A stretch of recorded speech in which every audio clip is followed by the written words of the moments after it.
पहले हमारे चैनल को सब्सक्राइब कर दें और बेल आइकन को दबाना ना भूलें। रामायण महाभारत ये दो धर्म गाथाएं जिनमें भगवान विष्णु के ऐसे भयानक शक्तिशाली अवतार जिन्हें क्रोध दिलाने से स्वयं देवता भी कांप उठते थे, जिनकी शक्ति के समक्ष दो अक्षौहिणी सेना भी धरती में समा गई थी, जिन्होंने अपने पिता के खून का बदला 64 राजवंशी क्षत्रियों को मार कर लिया था।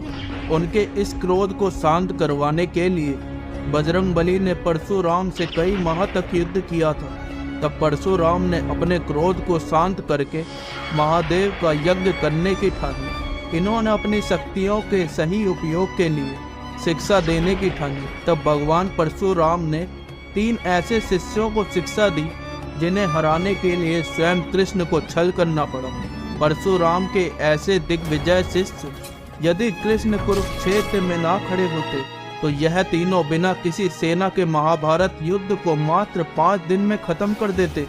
जब अर्जुन ने श्री कृष्ण से पूछा, माधव अगर इन महारथी योद्धाओं को छल से ना मारा जाता तो क्या होता इस युद्ध का परिणाम?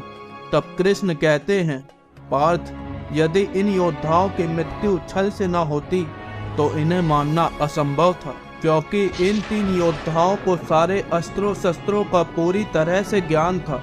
यमराज का पास और इंद्र का वज्र भी इनके अस्त्रों को नहीं काट सकता था। क्या तुम्हें ज्ञात है पार्थ, जब महामहिम भीत ने स्वयं सूर्य देव को ललकारा था तब अर्जुन कहते हैं, इतनी शक्ति कैसे माधव कि कोई सूर्य देव को ही ललकारे?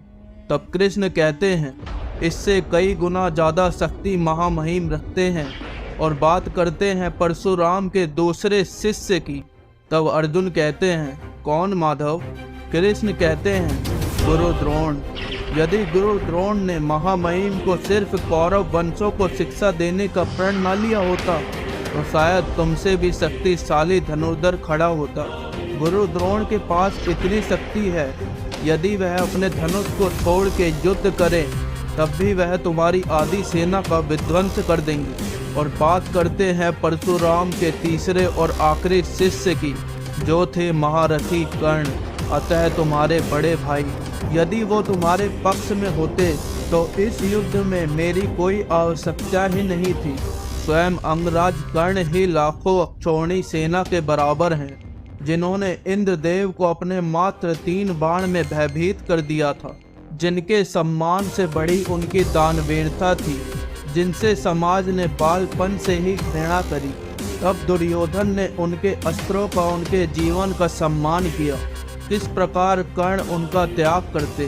क्या पता तुम कर्ण के प्रति उदारता दिखाते तो स्वयं कर्ण तुम्हारे पक्ष में खड़े रहते।